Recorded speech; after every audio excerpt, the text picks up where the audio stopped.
ایک سوال ہے کہ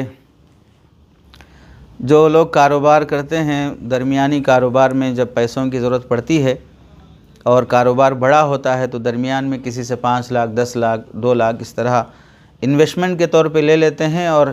پروفٹ میں کتنا دینا ہے اس میں چونکہ چلتا ہوا کاروبار ہے اور بڑا لاکھوں کا کاروبار ہے، بیچ میں 2-4 مہینے کے لیے کسی سے انویسٹمنٹ لیے ہیں تو پرسنٹیج کے طور پر پروفٹ نکال کر دینا مشکل ہوتا ہے، تو پھر بغیر حساب کیے کہ پرسنٹیج سے حساب لگائے بغیر اندازے سے یا بغیر حساب کے پروفٹ دے دیتے ہیں۔ شرعاً اس طرح انویسٹمنٹ کرنا یا پروفٹ لینا یا دینا درست ہے یا نہیں ہے؟ اس سلسلے میں جواب ہے، حضرت مولانا خالد سیف اللہ رحمانی صاحب دامت برکاتہم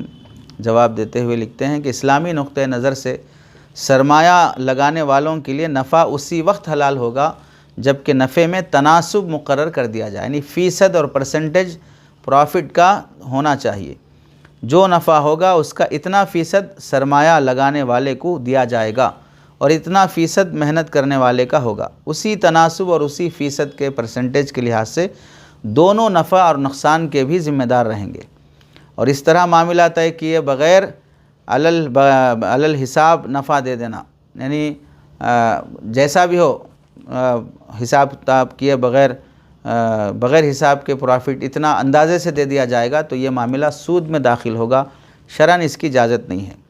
باقی یہ کہنا کہ بھئی وہ چلتے کاروبار میں لاکھوں کے کاروبار میں ایسا حساب رکھنا مشکل ہوتا ہے، کوئی مشکل نہیں ہوتا، اس واسطے کہ آج دیکھیں بینکوں کا سسٹم کیسے چل رہا ہے، لوگ درمیان میں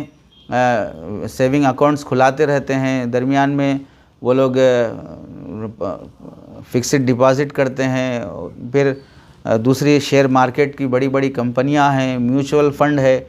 کروڑوں روپے ہزاروں لاکھوں روپے لوگ یہاں پر انویسٹ کرتے ہیں، لیکن ان کے پرسنٹیج کے حساب سے 12%، 13%، 10%، 7%، 4% وہ لوگ پروفٹ نکال کر حساب کر کے دیتے ہیں۔ بس حسابات کرنے کے لیے اکاؤنٹنٹ صحیح ہونا چاہیے، جس میں شریعت اور حلال حرام کی تمیز کا لحاظ رکھنا چاہیے، تب جا کے یہ سب مسائل آسان اور حل ہو جاتے ہیں۔ حاصل یہ کہ بغیر حساب اور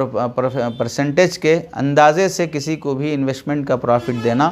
اور ایسی جگہ اس طرح انویسٹمنٹ لینا یا دینا یہ شرعاً درست نہیں ہے، اس سے بچنا چاہیے۔